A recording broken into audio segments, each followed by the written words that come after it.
오늘의 제목은 나의 하나님께 감사라는 제목입니다. 시편의 고백의 주인공인 다윗이 바로 어떤 내용에서 하나님께 감사했는지, 또 그가 감사하고 찬양했던 이 고백을 왜 하나님은 그렇게 기뻐하셨고 축복하셨는지 그 비밀을 깨달아서 우리의 삶 속에 적용하고 우리 또한 이러한 시편의 고백의 주인공이 되기를 주님의 이름으로 축원합니다.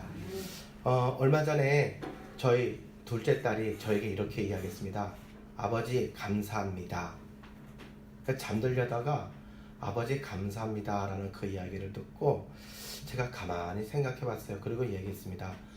뭐가 은혜야? 뭐가 그렇게 감사한데? 라고 이야기를 했어요. 그랬더니 이 아이가 말하기를 아버지가 나의 아버지가 되신 것을 감사합니다 라고 이야기를 하더라고요. 그 이야기를 딱 듣는데 기분도 좀 뭉클하고 좋지만 또 미안한 것도 있었어요. 왜냐면 그날 제가 잘못한 게 있어가지고 되게 혼냈거든요. 엄청 혼냈거든요. 그런데 뜻밖의 이 아이가 이렇게 질문을 해서 제가 이렇게 말을 했습니다.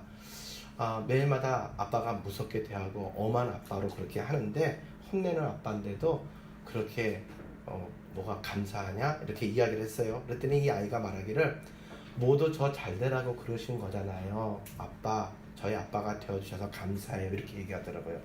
그러니까 혼날 때는 안 맞으려고 요리조리 도망다니고 무서워했던 모습에서 그렇게 이런 철난 고백을 하는 그런 이야기를 또 들으니까 정말 대비가 되면서 마음이 뭉클해지더라고요. 그러면서 생각을 곰곰이 해봤습니다.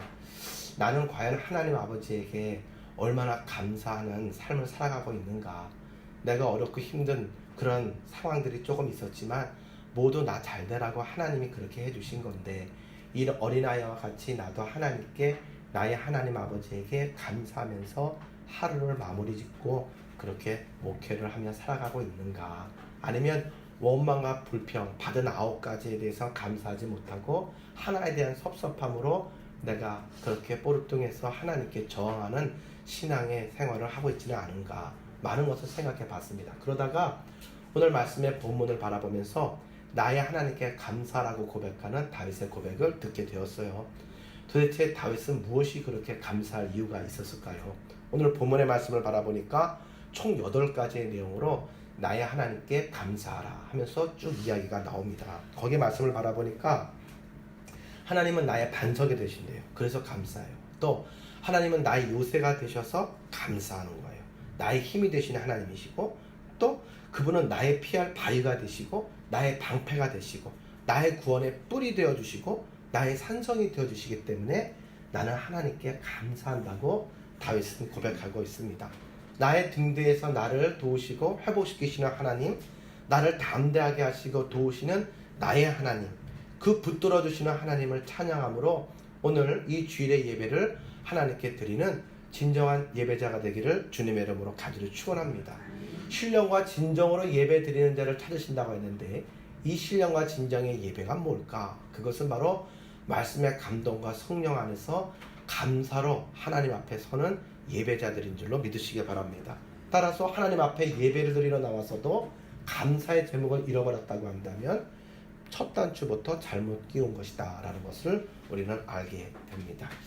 오늘 본문의 내용을 바라보게 되면 주목해 볼 만한 게 있는데 나의 하나님, 나의 반석, 나의 구원, 나의 산성, 나의라고 하는 단어를 쓰고 있다는 사실입니다.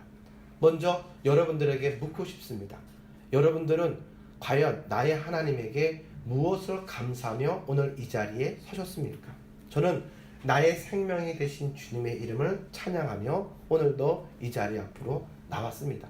주님의 흘리신 보혈로 나를 정하게 하실 그 은혜를 사모하며 오늘도 이 자리에 나와 주님의 이름을 찬양합니다.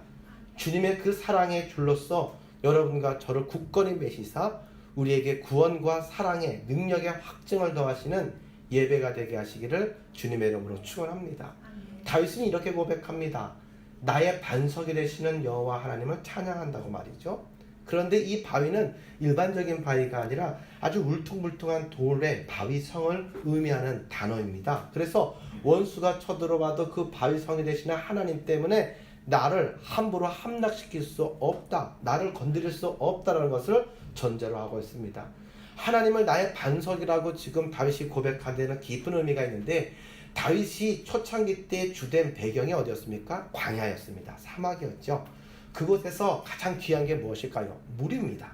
그래서 물이 없으면 도피 생활도 할 수가 없겠죠. 그래서 그가 그 반석에서 시내를 내서 물이 강처럼 흐르게 하셨다라고 시편 87편의 16절의 말씀처럼 그가 갈급할 때, 목마르할 때, 영육간에 목말라하고 곤고해야 할 때 반석을 쳐서 물을 내어주시고 하나님께서 반석과 같은 믿음 가운데 생명의 생수의 강이 흘러넘치게 하여 주셨음을 그는 잊지 않고 고백하며 감사했다는 것입니다. 쓰러지고 넘어지려고 할 때에 주님께서 우리의 믿음의 반석을 쳐서 성령의 기쁨의 생수의 강을 흘러넘치게 하시고 만남과 은혜로 건지시는 은혜를 허락해 주심을 다시 한번 기억하면서 감사하는 자리가 되기를 주님의 이름으로 축원합니다. 예배는 뭘까요? 예배는 하나님의 사랑과 은혜를 기억하는 것입니다.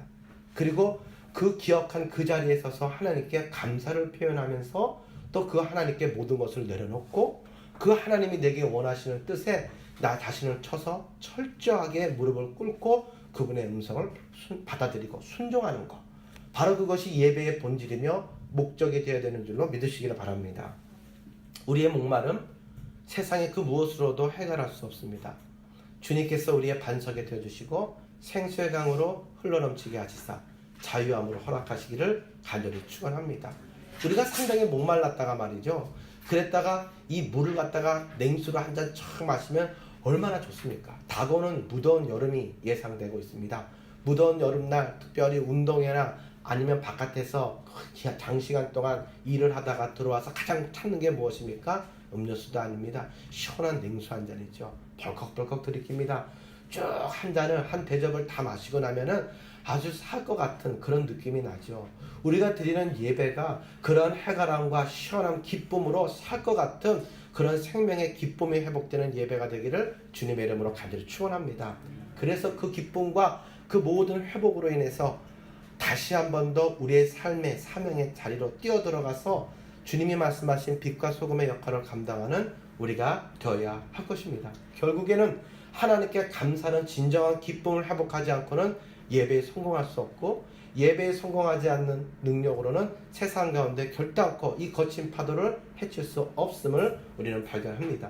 다윗이 수많은 도피 생활과 생사를 넘나드는 어려운 상황 속에서도 주님을 찬양하며 큰 일을 도모할 수 있었던 것은 하나님을 만나고 그 안에서 진정한 감사와 은혜의 기쁨과 사명을 발견했기 때문이라는 것이죠. 두 번째로 그는 뭐라고 말합니까? 나의 요새가 되시는 하나님께 감사한다 라고 말합니다. 요새라고 하는 것은 원문으로 바라보면 메추다라고 히브리어로 이야기를 합니다. 산꼭대기, 정상을 의미하는 것이죠. 그러니까 하나님께서는 내 인생의 정상이 되신다라는 거예요. 내 성공의 산꼭대기가 되시고 내 행복의 요새가 되시고 내 믿음의 가정의 요새가 되어주신다라는 사실을 그는 고백하고 있다는 것입니다. 여러분의 모든 목적지는 어디입니까? 여러분이 추구하는 그런 최고의 정상은 어디입니까? 하나님을 만나는 성삼이 되기를 주님의 이름으로 간절히 축원합니다.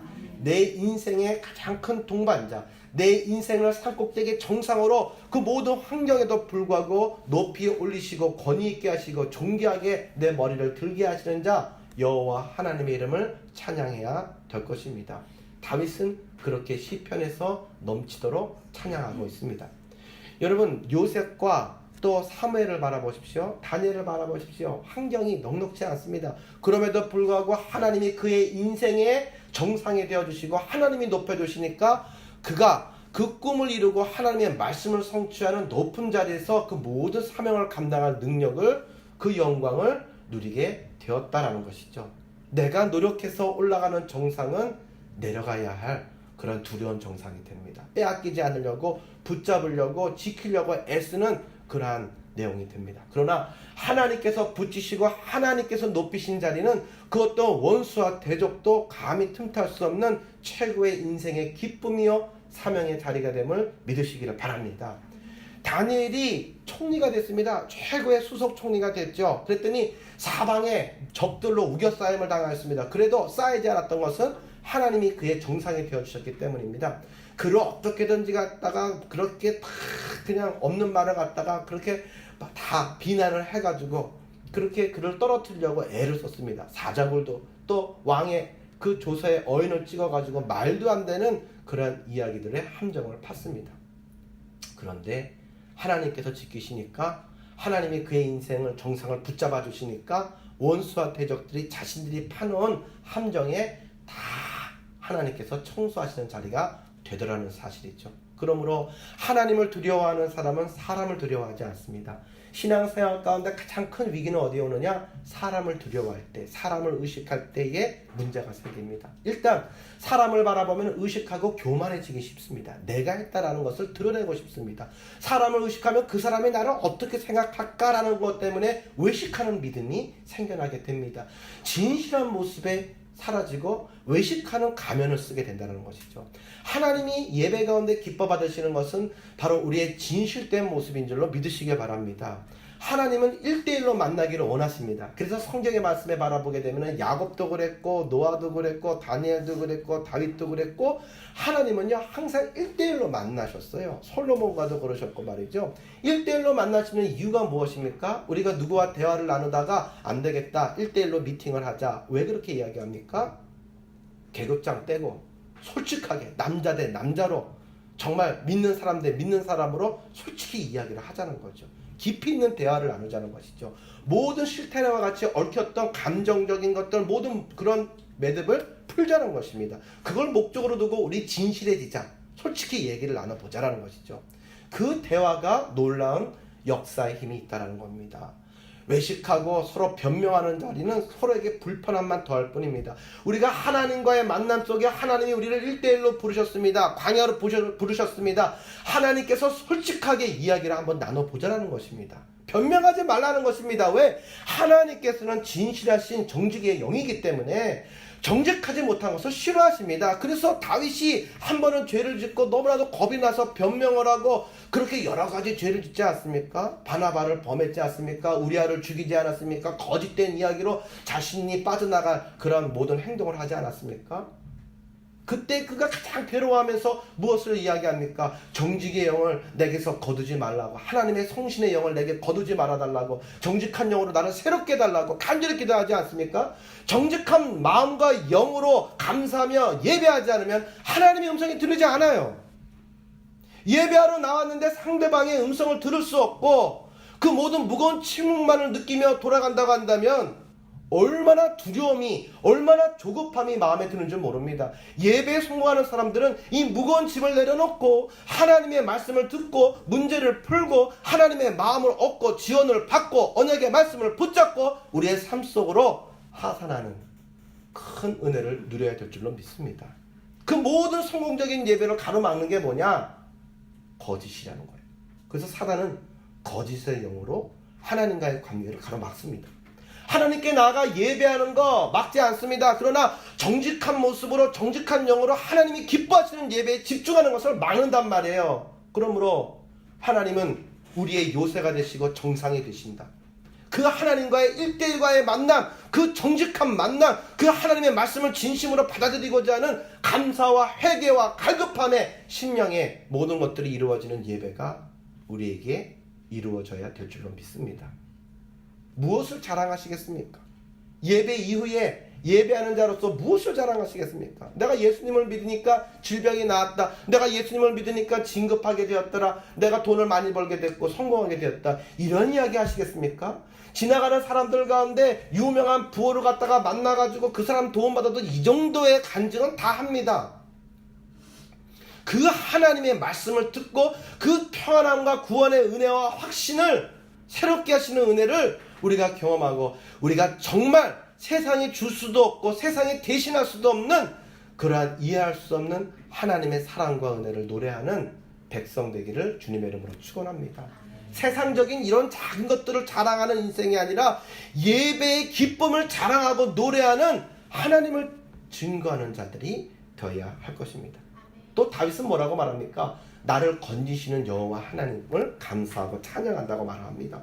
여러분, 다윗이요 사울 왕이 자기에 대해서 예전과 같이 생각하지 않는 것을 알고 그 의도를 알고 난 다음에 도망을 가는데 멀리 도망간 게 아니었습니다. 어디로 도망갔냐면 사울이 있던 성읍의 바로 밑에 라마나요시라는 곳이 있습니다. 그러니까 사무엘이 도저히 사울 당대에는 가망이 없다 생각을 해가지고 이제 하나님의 종들, 그 모든 사람들, 하나님의 종들을, 지도자들을 양성하려고 그렇게 잠깐 내려가서 신학교를 한마디로 했단 말이에요. 그게 라마나요시입니다. 거기로 도망갔어요. 그런데 그걸 알고 그렇게 살수를 보내지 않습니까? 사울이. 근데 그 라마나요 문을 열자마자 성령의 뜨거운 열기로 인해서 그 살수들이 성령에 취하여서 함께 예배하는 자들이 됩니다. 이 소식을 들으니까 사울이 얼마나 화가 납니까? 그래서 바쁜 모든 일들을 뒤로 한 채 자신이 직접 내려갑니다. 직접 치겠다는 거죠. 왜? 도간에 든 죄 아닙니까? 이걸 못 잡아? 내가 직접 끝내겠다. 직접 내려와요. 아주 완악함이죠. 도저히 살아나갈 수 있는 방법이 없어요. 그런데 하나님은 어떻게 건져내셨습니까? 강권적으로 사울을 붙잡으셔서 그 자리에서 다윗이 지나가도 꼼짝하지 못하고 하나님의 영에 취해가지고 들어 눕게 만드셨다는 것입니다. 하나님께서 하시면 어떤 상황 속에서도 하나님은 능력으로 우리를 건지시는 자이신 줄로 믿으시기 바랍니다. 여러분의 삶 속에 많은 어려움과 또 둘러싸이는 그런 포위를 경험하고 계십니까? 억울하십니까? 하나님 앞에 다 쏟아놓으시기 바랍니다. 하나님이 도우시면 능치 못함이 없고, 여러분의 문제와 여러분의 아픔을 하나님이 일하시는 역사의 제목으로, 주소로 그렇게 여러분들 바라보시는 큰 은혜가 있기를 주님의 이름으로 축원합니다. 많은 사람들이 이렇게 말을 하죠. 내가 신앙생활을 했는데 나도 기적을 좀 체험해보고 싶다 이야기를 하죠. 그런데 여러분, 하나님을 간절히 찾으면 기적 체험해요. 그런데 기적은 어느 때 기적이 나타날까요? 내가 모든 것들이 부족함이었는데 기적이 나타났다. 그러면 그게 기적이라고 인정하겠습니까? 안 하죠. 내가 죽을 병에 걸렸어요. 그런데 하나님께 나왔더니 내가 나았어요. 그러면 그거는 잊지 못할 기적이 되는 거예요. 내가 너무 가난하고 실패하고 너무나도 내가 힘들었는데 하나님께서 내가 손 대는 것마다 모든 것들을 형통케 하셔서 성공했어요. 그러면 그 기적이 되는 거예요. 그 간증거리가 되는 거죠. 삶의 문제 가운데 하나님이 임재하시면 그것이 기적으로 변화되더라는 것이죠. 그 하나님을 사랑하는 자, 그 뜻대로 부르심을 입은 자들에게는 모든 것들이 합력하여 선을 이루시게 하는데, 그것을 믿는 자들은 기적이라고 말하고, 성도들과 교회는 기적이 상식이 되는 교회와 성도의 삶이 되어야 될 줄로 믿습니다. 한순간의 이야기가 아니라 그것은 우리의 인생의 호흡과 같은 그러한 기적이 되어야 되는데, 가장 큰 기적은 하나님이 나와 동행하신다는 것입니다. 그래서 하나님은 나를 건져내 주시는데, 여호와 하나님께서 나의 목자시니 내게 부족함이 없다라는 고백이 오늘도 우리에게 있기를 간절히 축원합니다. 그래서 라마나요에서 아주 그냥 드라마틱하게 이렇게 피했던 빠져나왔던 다윗이 무엇을 고백했을까요? 지난날의 그 삶을 뒤돌아보면서 하나님은 나를 건지셨다라고 고백할 수가 있었다라는 것이죠. 또 하나님은 나의 방패가 되신다고 이야기를 합니다. 여러분, 사단은요 우리를 향해서 화전을 쏩니다. 그런데 염려와 두려움과 그 모든 내용들의 화전을 쏘는데, 우리가 피할 수 있도록 한 발씩 쏘는 게 아니라 하늘의 태양을 뒤덮을 만큼 한꺼번에 쏩니다. 우리가 어디에 운신할 수 없는 동서남북으로 갈 데가 없도록 그렇게 동시에 그렇게 한꺼번에 떨어뜨린단 말이죠. 어디로 피합니까? 피할 곳이 없습니다.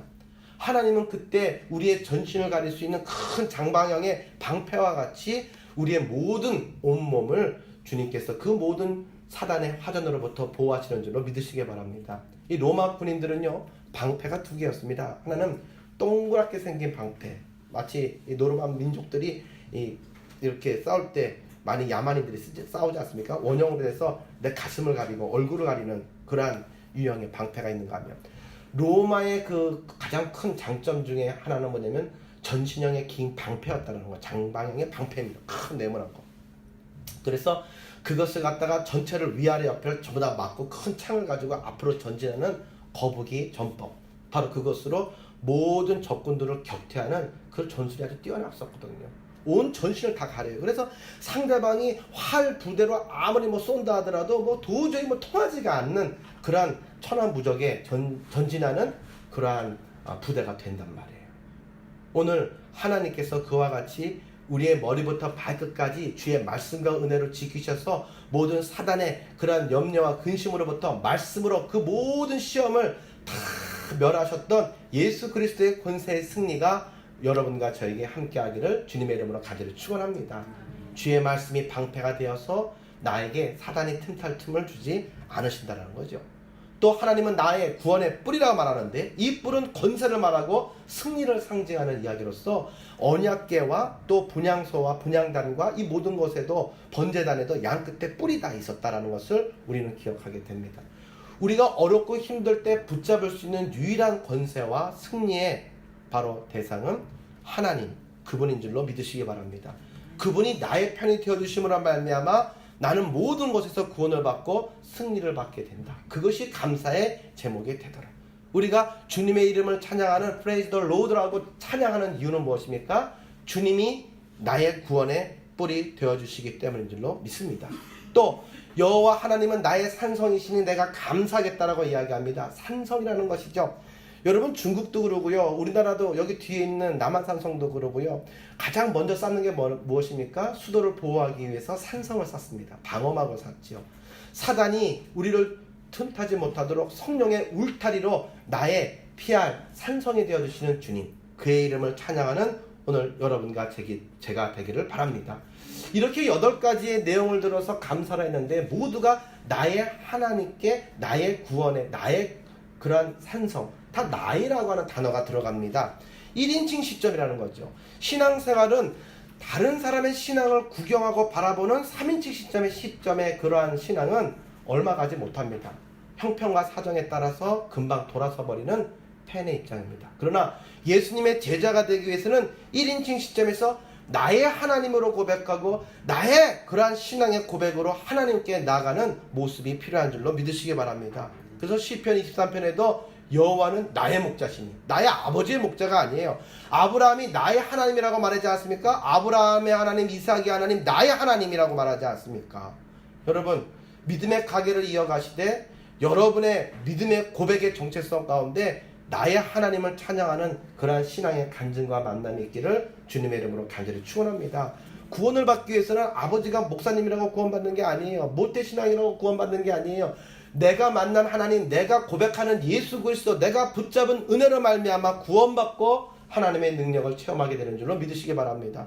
그러므로 신앙에서 가장 중요한 것은 3인칭 시점으로 바라보던 초신자가 1인칭 시점에서 나의 믿음을 고백하는 바로 성숙한 성도로 바로 서가는 것, 바로 이것이 순례자의 여정이 되는 줄로 믿으시기 바랍니다. 그러면 어떻게 감사하느냐라는 거죠. 감사는 표현하기 전까지는 의미가 없습니다. 부부관계도 마찬가지 아닙니까? 부모자식 관계도 마찬가지입니다. 감사하는 마음만 갖고 있다고 다 되는 게 아니에요. 감사하는 마음, 사랑하는 마음은 표현할 때에 뜨거워지고 열매를 맺게 됩니다. 하나님께 어떻게 감사해야 될까? 사랑하는 마음으로 주님을 찬양하는 여러분과 제가 되기를 간절히 원합니다. 그래서 그 크신 하나님의 사랑을 말로 다 형용하지 못하는데 하늘을 두루마기 삼고 바다를 먹물 삼아도 다 기록할 수 없다라고 고백했던 그 은혜와 감동과 표현이 오늘 여러분과 제게 있기를 주님의 이름으로 축원합니다. 내가 그 주님을 사랑하나이다. 두 번째로 어떻게 표현해야 됩니까? 부르짖는 기도로 우리의 감사를 고백하는 여러분과 제가 되기를 간절히 축원합니다. 여러분, 감사하는 마음은 대화로 나누어야 됩니다. 그러면 하나님과 대화를 나누는 것은 무엇일까요? 기도라는 것이죠. 기도를 통해서 부르짖고 마음에 있는 모든 것들을 쏟아놓는 기도에 능한 자들 되기를 간절히 원합니다. 그래서 초신자 때는 기도가 상당히 어색합니다.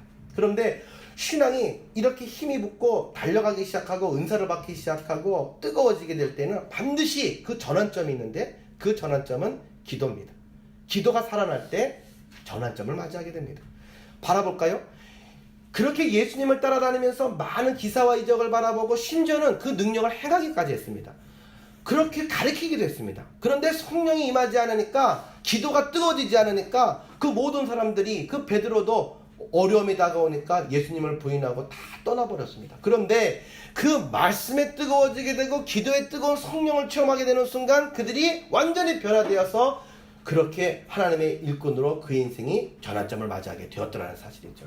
오늘 여러분과 저에게 그러한 성령의 임재 가운데 말씀과 기도의 불이 임하기를 간절히 축원합니다. 나의 옥합을 깨뜨릴 수 있어야 됩니다. 그 처음에는 내 옥합을 깨뜨린다는 게 참 어렵죠. 그런데 내 옥합을 깨뜨리는 순간은 어느 때입니까? 말로 다 할 수 없는, 무엇으로도 가격으로도 그렇게 대가를 치를 수 없는 그 사랑의 깊이를 깨달을 때, 감동이 올 때 우리는 우리의 옥합을 깨뜨릴 수가 있어요. 그래서 주님을 섬길 수가 있어요. 옥합을 깨뜨려서 예수님을 섬겼던 여인처럼 말이죠. 오늘 여러분과 제가 또 세 번째로 우리의 옥합을 깨뜨려서 우리의 온몸과 마음과 물질로 우리가 주님께 담이 없이 드리는, 더 드리고 싶어서 하나님께 더 많은 것을 구하는 큰 은혜와 감동이 있기를 주님의 이름으로 간절히 축원합니다. 그래서 11조 같은 경우에는 우리가 바로 물질의 선악과다라고 이야기를 할 수 있습니다. 하나님을 사랑하는 데 있어서 그 어떤 것도 그렇게 걸림돌이 되지 않는, 주님이 내 인생의 전부가 되는 큰 은혜가 있기를 원합니다. 이렇게 우리가 항상 주님께로 감사하며 표현하고 나갈 때에 어떤 결과가 임하게 되느냐? 감사하는 삶은 질병이 왔다가도, 어둠의 생각이 왔다가도, 한 길로 들어왔다가 일곱 길로, 만 길로 도망가는 역사가 나타나는 줄로 믿으시기 바랍니다. 왜? 감사하는 영혼에게는 하나님이 영이 함께 하시는데 빛이 임하는 곳에 어둠이 떠나가는 역사가 나타나기 때문이다라는 사실입니다. 환난 날에 여호와께 아뢰며 내가 부르짖었더니 저가 내 전에서 그 소리를 들으시며 나의 부르짖음에 귀를 기울으셨도다라고, 그렇게 6절의 말씀에 다윗은 고백을 하고 있습니다. 환난 중에 기도했더니 하나님이 응답하셨다라는 것입니다. 여호와 하나님을 만났다라는 것이죠. 여러분이 여호와 하나님을 만나는 체험이 있기를 주님의 이름으로 간절히 축원합니다. 하나님을 만나니까 두려움이 없었단 말이죠. 모세가 두려워하면서 바로 앞에 나가는 것을, 사명을 두려워할 때 하나님을 만나고 만군의 주 여호와 하나님의 이름 야훼라는 이름을 받고 난 다음에 그분의 능력을 눈으로 목격하고 난 다음에 그에게 두려움이 사라지고 그 힘으로 사명자로서 지도자로 역할을 감당한 것처럼, 다윗도 그 하나님을 만나고 난 다음에 그 능력과 힘을 공급받아서 군대 장관의 역할도 감당하고 그 왕으로서의 모든 사명도 감당해서 하나님께 영광을 돌려드리게 됐다는 것이죠. 마틴 루터 종교개혁자는 그래서 이렇게 찬양의 가사를 쓰고 있습니다. 내 주는 강한 성이요 방패와 병기가 되신다. 이때 당시에 루터가 캐톨릭, 정말 절대적인 권력을 갖고 있던 캐톨릭을 향해서 싸웠다라는 것은 정말 상상하기 힘든 어려운 일이었고 두려움이었습니다. 그런데 하나님이 그의 편이 되어주시고 방패와 병기가 되어주시고 이 믿음의 고백을 확인하며 주님을 바라볼 때에 그 우리가 아는 모든 기독교의 그런 개신교의 역사가 새롭게 시작된 줄로 믿으시기 바랍니다. 숫자가 중요한 게 아니다. 한 사람이 깨어서 나의 하나님을 의지하고 나가서 하나님의 영광을 경험하니 하나님이 예배하신 수많은 영혼들이 함께 일어나서 연합하는데 그 물결이 세상의 판도의 흐름을 거스르게 되고 하나님의 영광을 드러내는데, 물이 바다 덮음같이 하나님의 영광과 뜻이 덮게 만들더라. 이 모든 것들의 놀라운 출발은 하나였죠. 감사의 제목을 발견하고 그 감사 가운데 예배를 회복하며 그 감사 결과 하나님의 능력을 경험할 때에 하나님이 우리를 통해서, 나를 통해 오늘도 일하시는 줄로 믿으시기 바랍니다. 이러한 아름답고 놀라운 고백이 오늘 여러분과 저, 또 우리의 사랑하는 가족 가운데 우리의 자녀들에게 이어지는 감화 감동이 있기를 주 예수 그리스도 이름으로 간절히 축원합니다. 우리 함께 기도드리겠습니다.